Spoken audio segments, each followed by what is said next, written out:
This guy has been so generous. Not only does he have a double iron trade, but I'm also racking up a ridiculous amount of XP. As you can see, I've almost got 2 stacks of emerald blocks, so we are going to actually give this guy a name. And I dubbed thee Sir Atom.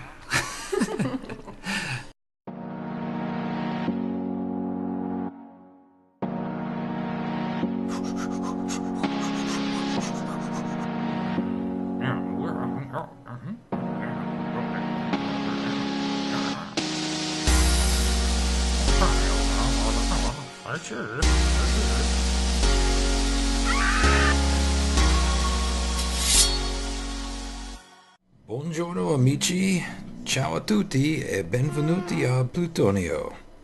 Sono BC, and this is Minecraft. Welcome, welcome. So, lots been going on. I haven't put out a video in a couple weeks, and I have been busy. Both in real life and here in Plutonium. Been doing a lot of grindy type work, and as you can see behind me, a lot has happened, specifically in that back corner over there, and we'll talk about that in just a moment. So yeah, let's see, let me get some of this gear on so we don't do anything crazy. So I turned up my brightness, and hopefully you can see here. You know, YouTube makes everything dark, but I've went ahead and installed this second tier, the second platform, and basically it's the exact same size as the bottom floor, but turned 45 degrees. So the hub will have 2 layers. Each layer will have, let's see, well, I can show you down here. Each layer is going to have, or each wall will have 2 exits. These stones here represent an exit to go to a location, and there will be one on the other side. And then in the middle here will be some sort of room or shop, maybe an enchanting room, and then maybe that one is like a trading post, and maybe over there it's something else. But yeah, and then these pillars here are extending all the way up to our ceiling, and you can see we've blasted out our ceiling all the way up to the top, and then I've put up this glass wall that's then sealed off to the nether ceiling there. And eventually, like I said before, all of this cobble is going to come down, and from the outside it'll look like just a big glass bird cage that's attached to the roof of the nether. Now, I've given it a little bit of a curve shape, and I can best illustrate that over here if we do a little peekaboo into this unfinished side. I've already laid the floor down, but you can see it's got a bow shape, and this is the base of one pillar that's about to go. So this will be the next part that I start working on. But right now it's just sealed off, so we don't have any ghast issues, and it's sealed off up there. You'll also see stone pillars. That's also to prevent gas spawning, but there are some flat areas, and every blue moon I get 1 or 2 in here, and just dispatch them quickly and we're good to go. So yeah, this place is really coming along. And now you see these holes in the floor, and we'll get to these in just a moment. But I'm putting vines down because we need to get down below this area, and this here is going to be the position for our main pillars that will come up out of the floor and have like a canopy over the center of this hub. And I need these vines so that I can climb down and build a platform 4 blocks below the black here, and then so instead of having the pillars go all the way down, the pillars are actually going to be like kind of have claw arms that come back underneath, and it's almost like it's holding the floor up, but it will also be holding up the ceiling too, so it'll be kind of just an optical illusion, just something neat, a little bit of design. So we need those vines to go down a little bit further. So we'll wait a little bit longer till these vines are down to an acceptable length, and then we'll be back and start building our platform. So I'll see you then. And we are back. So the vines have grown considerable amount, and I think it's time to risk it. I'm gonna take this fire resist potion. I hear a ghast somewhere. I'm not sure where he's at, but I think we're good. I got this Silk Touch pickaxe, which I actually got trading with villagers, so I'm not upset about losing it, because I think I traded that dude dry, so I got like 7 of them. So I'm going to shift my way onto this vine. And slowly come down. And we need 1, 2, 3. Oh, I need 1 more. Oh, I did it. And we'll just hit forward. And there. Got ourselves a platform now. Shifting, shifting. Still on the vine a little bit, but that's fine. Ooh. Alright. And just make ourselves a nice little safety platform. Now, the claws that I'm building are only coming down 3, but I want to build this 4th just so it gives us a little bit of room to build, you know, on top of a platform rather than, I guess, in parallel with a platform. So that'll just kind of make our job a little easier. And I don't know how blast resistant dirt is. I guess not really at all, since creepers can take it out significantly. But hopefully we don't have much interaction with gas. I don't know if they can't see through vines, but I guess we'll find out. So, all right. So now we're safe. I've already positioned a lot of the materials we're going to need. So let's see. 1 piece of glowstone. Gonna need a bunch of those. I think 4 of those. We got, let's see, cobble stairs for sure. I think we need some crack stones.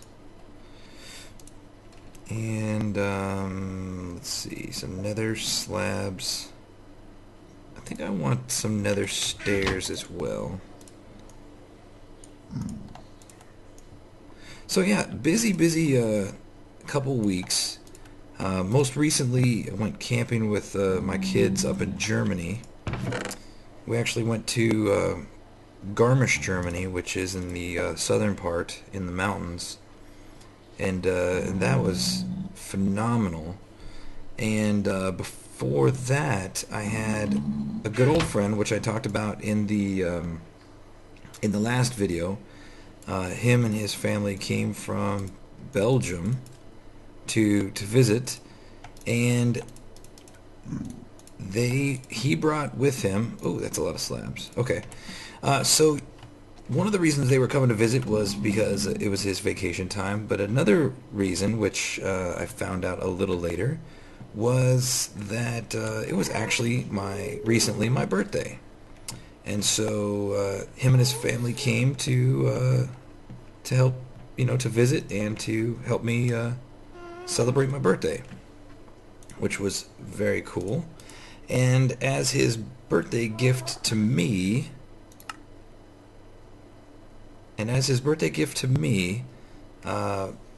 my friend brought, which was a surprise to me, his Nissan GTR.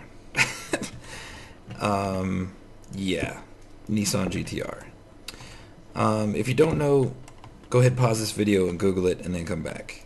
If you do know, like, holy cow, right? So, oh, I don't want this.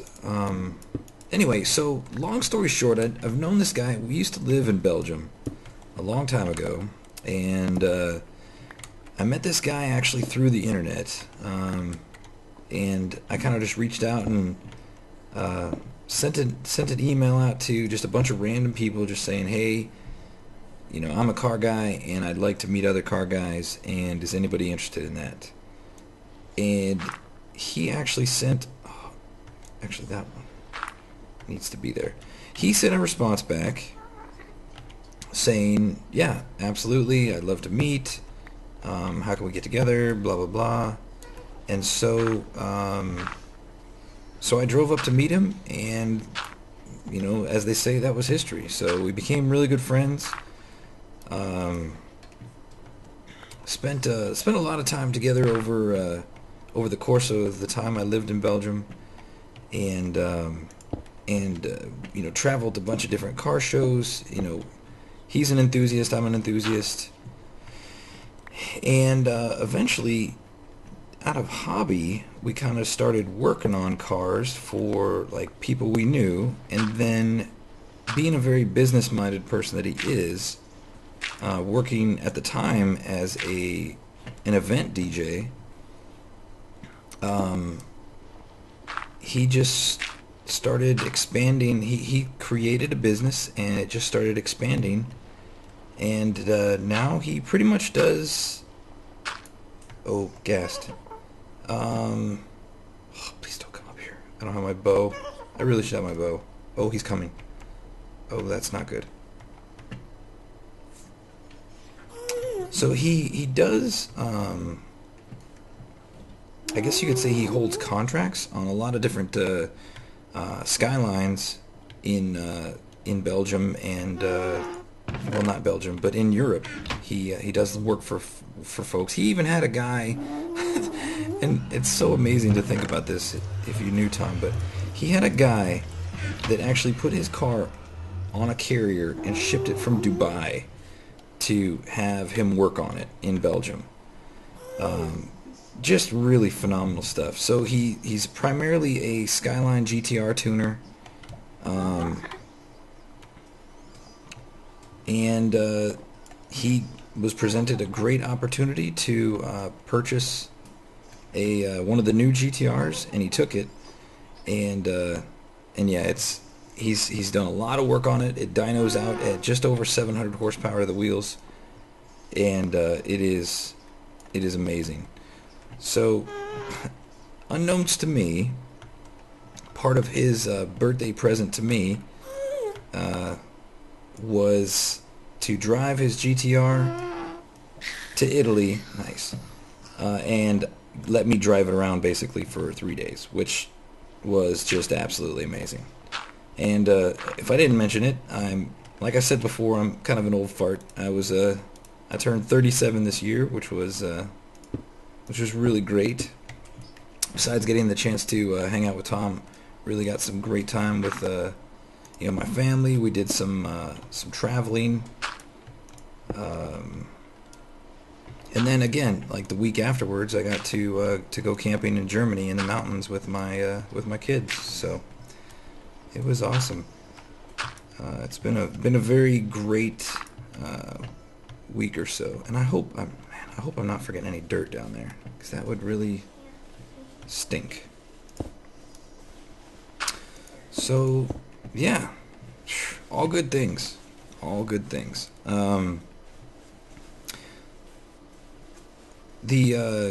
So one cool thing that's kind of come out of it all is Mrs. BC. She's I wouldn't say she's like necessarily a car person, but I'm doing this wrong. Dang it. But definitely, I think after, you know, nearly 16 years of marriage with me, she's kind of developed a very good appreciation for cars, and I know she got a chance to go ride in the GTR, and I think she says she wants to get one, which I wholeheartedly support. Of course, you know, I mean, I'm a very caring and giving husband, and you know, those kinds of decisions are, you know, those are tough decisions to make, but you know, I totally support. No, I digress. But anywho, so having Tom around was really kind of oh gosh, very well, very nostalgic for one, but you know, I used to, oh my gosh, before Minecraft was ever a thing, old BC spent dang near all of his free time working on cars. Hence the name BCs300z, because I have owned eight Nissan 300ZXs. And I've spent many years working on them, tuning them, and just building very fun machines. And you know, it's kind of one of those things where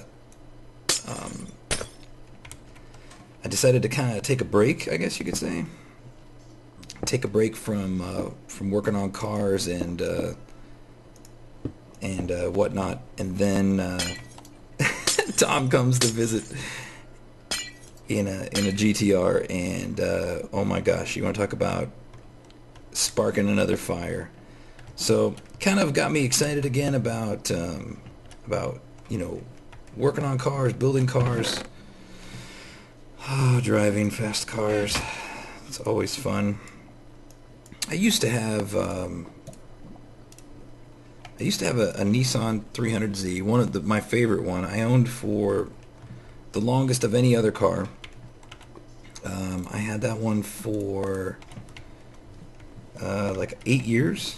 8 years. I had done a ridiculous amount of work on that car, and when I sold it, which was in 2008,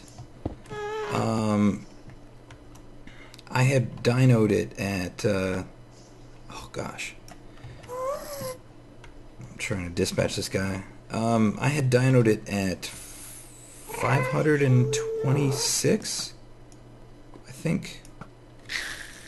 Goodbye. 526 horsepower to the rear wheels, which was definitely all that I needed. Very fun car.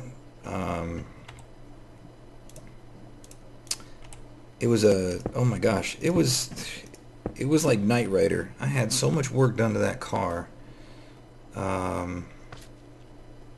You wouldn't even believe it. I had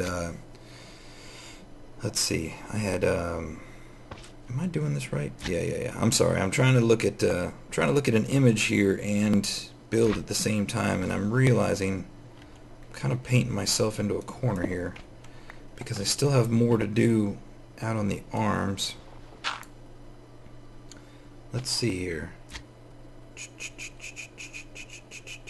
Okay, so that's I'm looking at an image on another screen, and I think I'm gonna have to actually bridge my way out a bit here.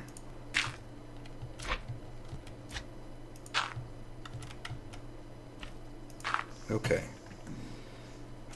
So if you're there, you're there.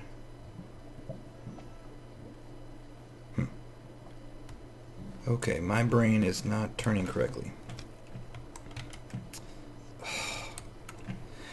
I'll be back in just a second. Let me gather my thoughts. Okay, I'm back.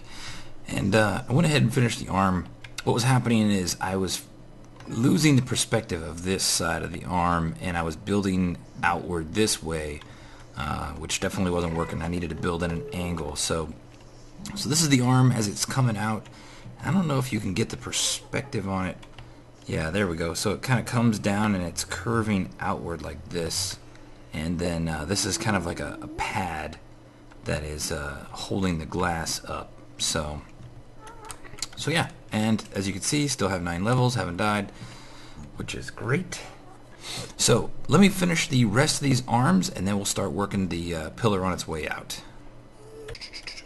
So what I want to do, one thing, one thing I really want to do is I want to use a lot of original design inside this nether hub, but I also want to incorporate pieces of the outside world. And oh, look at you, little guy. Hi. I don't know what's going on there. You're like chicken butthead, man. You guys must be best buddies because you're pretty close. Here, let's just push you into the lava. Can you do that? I can't push you off. Sorry. Don't get mad. Nobody get mad. Shh, shh, shh. No, no, shh. I'm not. Oh. Chicken nugget. Oh, that's awesome. For your troubles, chicken. Okay, so anyway, I want to bring different elements from the outside in, and most of the materials we have here, we're going to use. Let's see, obsidian. There's this obsidian. I want that obsidian. We're going to use lots of quartz, and if you recall from the nether fortress or the nether hub, on the outside in the real world, it's got those pillars that go up on the on either side, and and I want to recreate that here in the nether as well, or recreate that, you know, that similar design. I want to bring. Oh, wow! It's like he just exploded. That was awesome. So I want to bring some of those same design elements from the overworld to the nether regions, and we're going to do that using these pillars. And these pillars are going to be basically the main feature that's going on inside this area here. So I know we're going to need a significant amount of pillared quartz. Oh, that's chiseled. Whoops. You klutz. Okay. Well, we need that too, so that's fine. Let's just go ahead and grab 30. 30 should be good. And let's go ahead and wait. 13. 22. Sure, 22. All right. So we're gonna build pillars that are reminiscent of the ones that are outside. And let's see. I want to do 1, 2, 3, 4, 5, like that. And these are going to be the main, like, kind of showcase structures inside this nether hub. There's also going to be some smaller versions of them from, you know, here and there. I really want to incorporate a lot of different pillars inside this structure, and most of the pillars are actually going to be they really won't be supporting nor be supported by anything in particular, and rather the plan form is to kind of the pillars will kind of just be like stakes, almost like stakes in the glass. Now I am actually wasting clay here, and I don't want to do that. It is, I mean, it's easy to get, but we still should be mindful of our resources because they are not infinite. Well, sort of, but not really. Always want to be good stewards. Alright, so yeah, that's the deal. So let's see, what else? Okay, so I talked a little bit about the camping. And I kind of cut off earlier about the car, but if we'll maybe get back around to that. But yeah, so we went camping in Germany, and Garmisch, Germany is about it's actually about a 4-hour drive. It's not very far. It's about, let's see, about 500 kilometers or so away from here, away from where I live here in Italy. About 250 miles, and really, it's not that far at all. I think normally it takes about 4 hours. However, because this happens to be, the very beginning of August, one of the very first weekends of August, our driving was exponentially longer. I think every German and his brother was going on vacation this weekend. A lot of Deutschland plates, a lot of Italia plates. Let's see, what else I see. Lots of British, French. I saw some from Czech. I saw some from Poland. Excuse me. Plates all over the place from all different countries. Everybody going on vacation. A lot of people heading to Italy to partake of this wonderful lake that's right near here, which is Lake Garda. Many tourists headed in that direction. But so while everybody's kind of coming south, we were up north. Beautiful weather. There were some rainstorms. Wasn't too bad. Definitely nice and cool as compared to Italy. As I've said before, it's been pretty blazing hot here, and that's typical of the summer. I actually don't have my fan on right now because it does create a lot of white noise, and I am a little toasty. But I don't want to make a lot of excessive noise, so I've got it turned off for the moment. But rest assured that as soon as this is over, I am turning that joker on full blast. Chiseled quartz. We want regular quartz. So while we were hiking, we were there for a week. We did a lot of we did camping. We went backpacking. We did some hiking. We went to a lake, did some open water swimming. What else? Went on a couple great runs. Oh my gosh. Terrific runs around the Eisby Lake in Garmisch, which is right at the base of the Zugspitze, which is the tallest mountain in Germany.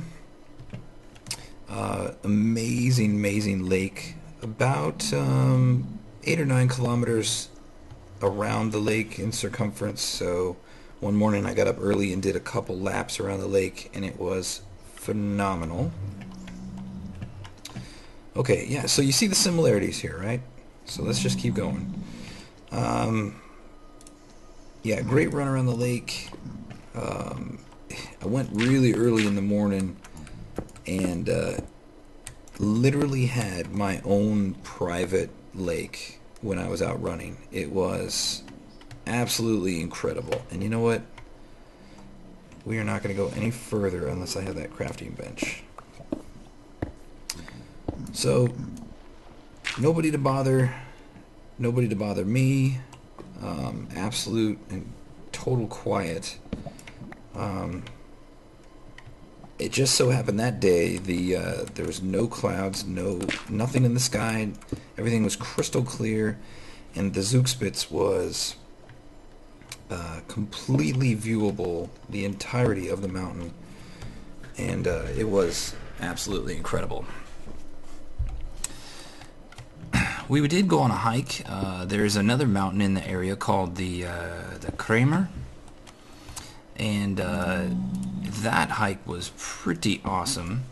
The boys and I, we hiked to the summit of that mountain, and our base camp was right around the elevation of Garmisch itself, which was, let's see, I think it was about 800, about 600 meters. No. About 800, 900 meters in elevation. And this is crooked. Can I get it back, please? Yes. Yeah. So about 800 or 900 meters in elevation was our base camp. In feet, that's about 2,700 feet. Is where our base camp was, and the summit of Kramer was about 6,900 feet. So I think it was about 1,900 meters. I think it was. And so we made it to the summit of the Kramer.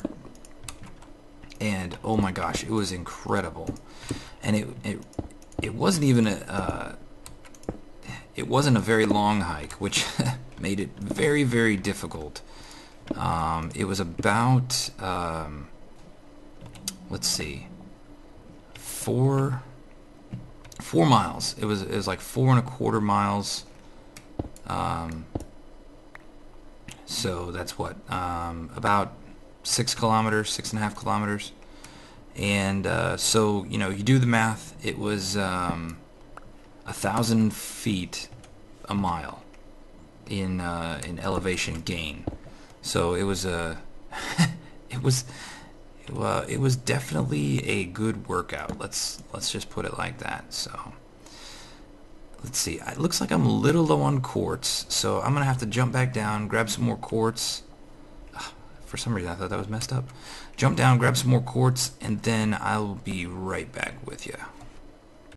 So I finished the tower up to the top there. And of course there's going to be way more that's going to be on the tower, but I think we're kind of out of time to finish that today. But there's one more piece that I just kind of want to work together with you here. And for that we're going to need to grab these supplies right in here. Like that. Now, take this powder, make a bunch of those, take those, and that, make a bunch of those, and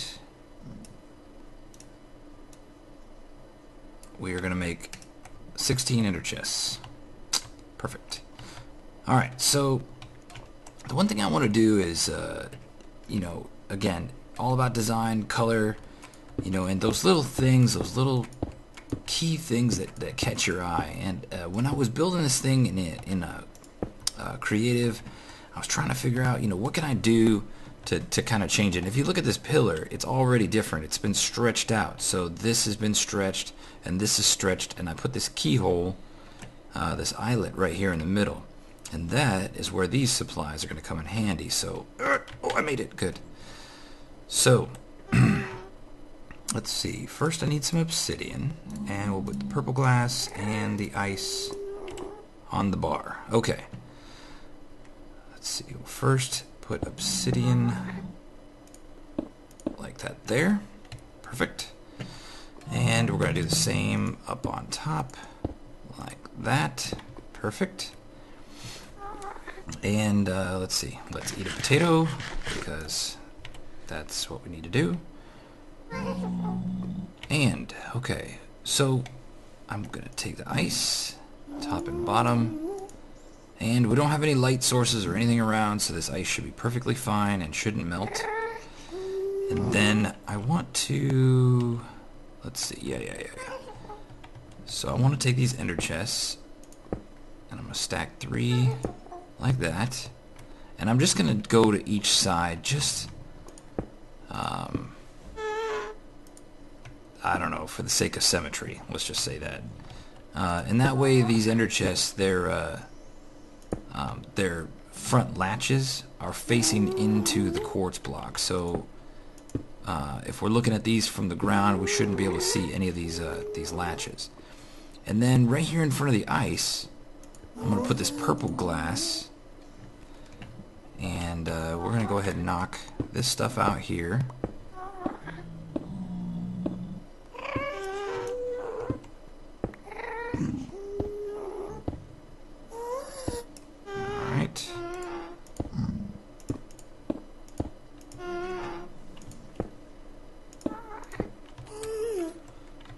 this. Alright, perfect. Let's just kind of back away, sweep away our trail. And now if you look at it, it looks like a portal. So the ender chests, you got the ender chests on each side, and they're creating the particles, the portal particles. And with that ice and the purple glass, it gives the illusion that they're like little portals. So very cool, very much like that. Let's see, let's check it out over here, where it's not direct light. Yeah. And see, you can't see the latches of the portals or the ender chests. So yeah, that looks sweet.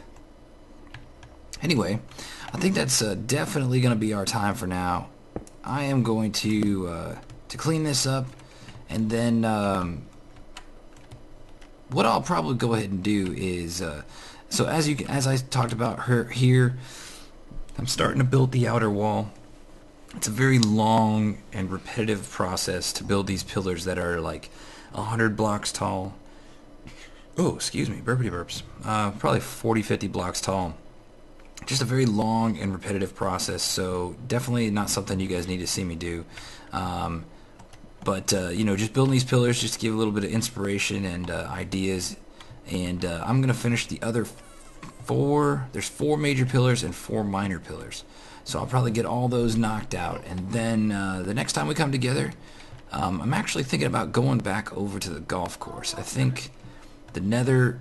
I think right now I've got a lot of work that I need to get done that, again, is not stuff that we need to be doing together, just repetitive work that you've seen me do and you've checked out. So I'll probably just keep working on this kind of in the background, and next time we get together, let's head back over to the golf course, and maybe we'll work on a hole or the clubhouse a little bit more, or both. So anywho, sounds like a plan. So Amici, thanks for joining me. As always, I appreciate your feedback and any comments that you want to leave, and I hope you have a great rest of your day. Ciao ciao a tutti, buona giornata, and bye bye.